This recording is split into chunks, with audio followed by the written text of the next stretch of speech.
Hello दोस्तों, इस video में आज हम बात करेंगे बैंक निफ्टी और निफ्टी के मंथली और इस हफ्ते के एनालिसिस।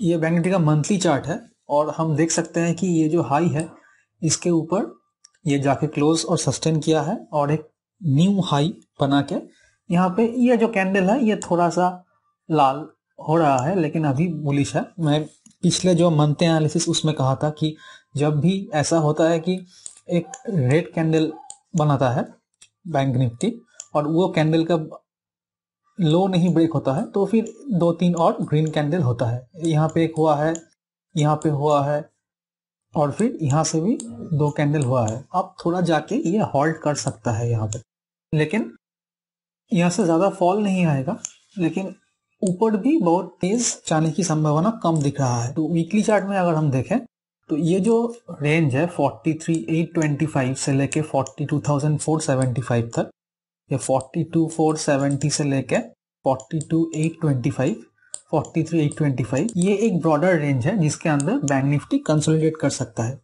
तो अब अगर यहाँ पे थोड़ा कंसोलिडेट करे बैंक निफ्टी इस रेंज के बीच और फिर अगर दिसंबर की एंड में या जनवरी की स्टार्ट में अगर ये की तरफ ब्रेकआउट दे तो फिर हमको और एक रैली कंटिन्यू होता हुआ दिखेगा।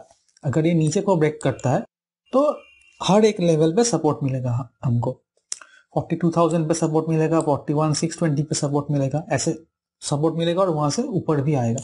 लेकिन अभी बेस्ट सिनेरियो है अगर कुछ हफ्ते इसके अंदर ये कंसोलिडेट करे और फिर ऊपर की साइड ब्रेकआउट दे तो हमको एक और संदर्भ ट्रेंड देखने को मिल सकता है। लेकिन अभी के लिए ये दिसंबर महीने के लिए इस रेंज के बीच बैंक निफ्टी वोलेटाइल होता हुआ दिख रहा है। वोलेटाइल हमको दिखने वाला है दिसंबर में, शायद इसी रेंज के बीच बैंक निफ्टी कंसोलिडेट करे। डेली चार्ट में भी हम देखें तो यहाँ पे जो ये हाई है ये अब सेलर के लिए एसएल बन चुका है। तो जब तक ये हाई नहीं क्रॉस करता है तब तक एक नेगेटिव या सेलिंग प्रेशर रहेगा बैंक निफ्टी में। ये जो रेंज है इस रेंज के बीच बैंक निफ्टी कंसोलिडेट होता हुआ दिख सकता है और अगर ये नीचे की साइड ब्रेक करता है तो 41,628 तक ये आ सकता है दिसंबर में। थोड़ा सेलिंग प्रेशर हमको दिख रहा है लेकिन बहुत बड़ा फॉल नहीं दिख रहा और यहाँ से कंसोलिडेट करके ऊपर जाए तो फिर ये 43,820 और 44,000 ये जो लेवल है रेसिस की तरह काम करेंगे। अभी ये उतना बुलिश नहीं दिख रहा है, अभी यहाँ पे थोड़ा कंसोलिडेशन दिख रहा है और यहाँ पे जो RSI है वो भी 60 तक आके अगर यहाँ पे सपोर्ट ले तो हम इस लेवल में बाई करने की सोच सकते हैं। लेकिन अभी एक कंसोलिडेशन मार्केट हमको दिखने वाला है। कंसोलिडेशन में ऑप्शन सेलिंग बेस्ट होता है। ट्रेड्स है वो इंट्राडे में या फिर स्मॉल स्विंग के लिए हम प्लान कर सकते हैं आगे जाके। जो डेली चार्ट में अगर हम देखें तो ये लेवल है, अगर इस कैंडल के भी ये जो प्रीवियस कैंडल का लो को अगर ये ब्रेक करता है 42,930 तो फिर थोड़ा नेगेटिव और बन सकता है बैंक निफ्टी, हमको नेगेटिव की तरफ देखने को मिल सकता है। चलिए हम निफ्टी देख लेते हैं। निफ्टी भी ऊपर जाके एक कंसोलिडेशन मोड दिख रहा है, एक स्मॉल कैंडल्स दिख रहा है लेकिन बैंक निफ्टी से ज्यादा स्ट्रॉन्ग दिख रहा है। यहाँ पे यहाँ से दो कैंडल मूव हुआ, उसके बाद एक रेड कैंडल और फिर दो कैंडल मूव हुआ। अब अगर एक रेड कैंडल हमको यहाँ पे दिखने को मिल जाए या फिर एक इनसाइड कैंडल यहाँ पे दिखने को मिल जाए, फिर अगर उसके बाद ये ब्रेक करे तो एक बड़ा सा मूव हमको अप ट्रेंड में देखने को मिल सकता है जो 19,500 से लेके 20,000 तक भी आने वाले समय में निफ्टी को ले जा सकते हैं। लेकिन उसके लिए यहाँ पे थोड़ा कंसोलिडेशन होना जरूरी है। तो वीकली चार्ट में अगर हम देखें हाई है, ये अब एक सेलर का स्टॉप लॉस हो चुका है। इस हाई के तरफ ये जब भी जाएगा तो यहाँ से सेलिंग प्रेशर आ सकता है और वो अब निफ्टी को थोड़ा नीचे खींच सकता है यहाँ पे। लेकिन अगर ये हाई क्रॉस होता है तो फिर एक मूव हमको ऊपर की तरफ शार्प देखने को मिल सकता है, लेकिन चांसेस आर कि इस हाई से ये थोड़ा नीचे जाके कंसोलिडेट करे यहाँ पे।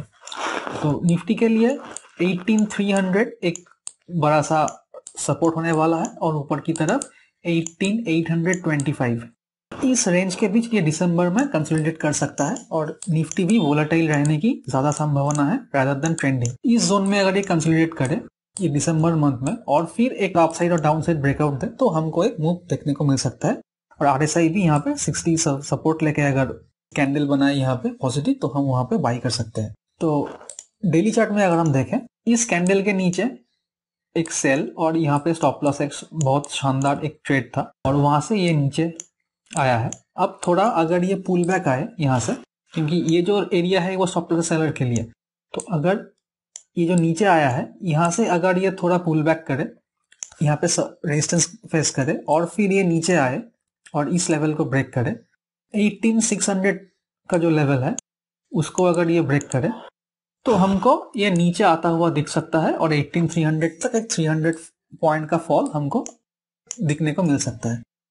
लेकिन उसके लिए ये प्राइस एक्शन कंफर्म होना जरूरी है। 18330 इस लेवल पे अगर हमको एक ग्रीन कैंडल मिलता है तो फिर हम इसको फिर बाई कर सकते हैं ऊपर के स्विंग के लिए। लेकिन अभी प्राइस एक्शन निफ्टी में भी थोड़ा नेगेटिव दिख रहा है। इस हफ्ते में हम क्या कर सकते हैं, यहाँ पे एक ट्रेंड लाइन बनाया है, एक चैनल के अंदर ये ट्रेड कर रहा है, तो अगर यहाँ से ये ब्रेक करता है तो हमको एक सेलिंग अपॉर्चुनिटी मिल सकता है जो कि इसको 18620 तक ले जा सकता है और उसके बाद 18578 ये तो टारगेट हमको दिखने को मिल सकता है अगर ये नीचे इस तरफ ब्रेक डाउन दे। और ये जो प्रीवियस यहाँ पे कंसोलिडेट करके फिर नीचे आया है, अगर इसके ऊपर निफ्टी जाता है तो यहाँ पे बहुत सारे सेलर के स्टॉप लॉस होंगे, तो फिर एक बार हमको ये जो गैप है 18800 तक या फिर 18780 तक, यहाँ तक हमको निफ्टी को जाता हुआ हम देख सकते हैं। 18780 का टारगेट लेके हम इस हफ्ते चल सकते हैं अगर ये इस लेवल को ब्रेक करते हैं ऊपर की तरफ। चांसेस है कि ये कल या परसों ही ये लेवल्स दे दे, जो ऊपर की और जो नीचे की लेवल्स है। लेकिन यहाँ पे हम एक बियर फ्लैग देखने को मिल रहा है। यहाँ से अगर ये नीचे आता है तो ऐसी एंगल में नीचे आने की प्रोबेबिलिटी ज्यादा होती है।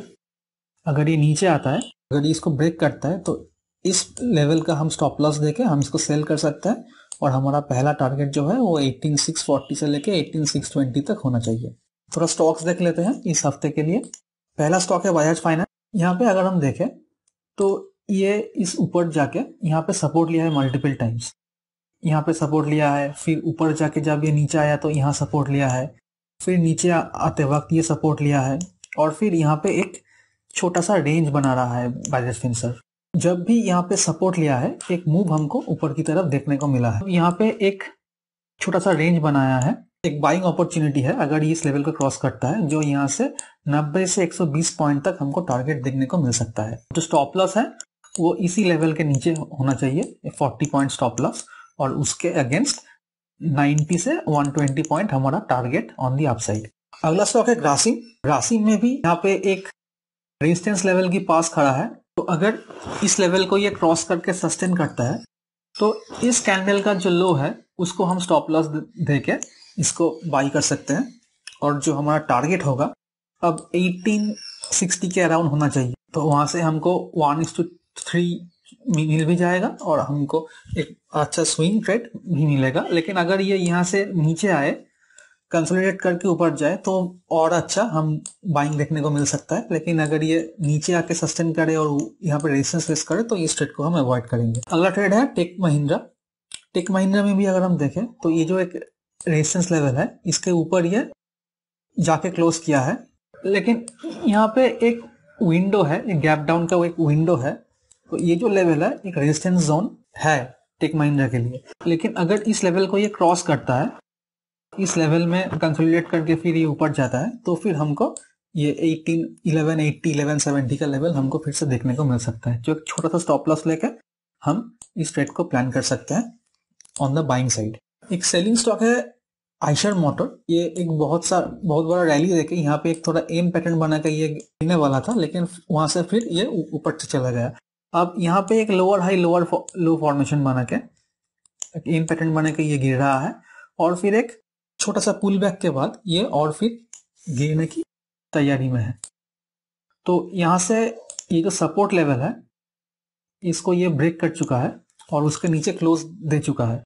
तो अगर ये फॉल कंटिन्यू होता है तो हमको फिर ये 3200 लेवल तक आइशर मोटर आता हुआ दिख सकता है और जो इस लेवल के ऊपर स्टॉप लॉस लेके इसको सेल किया जा सकता है। टारगेट 3200 तक होनी चाहिए यहाँ पे। और यहाँ पे ये जो लेवल है ये एक बियर फ्लैग भी दिख रहा है, फॉल करने के बाद एक पुल बैक, एक गियर फ्लैग बनाकर ये गिर रहा है, तो ये फॉल कंटिन्यू हो सकता है। एक वर्ड ऑफ डिस्क्लेमर कि all these stocks and all these levels are only for educational purposes. This is not a buy, hold or sell recommendation. I am not a SEBI analyst and I am not recommending any of the stocks. These are just for educational purposes. So I hope you enjoyed this video and thank you for watching.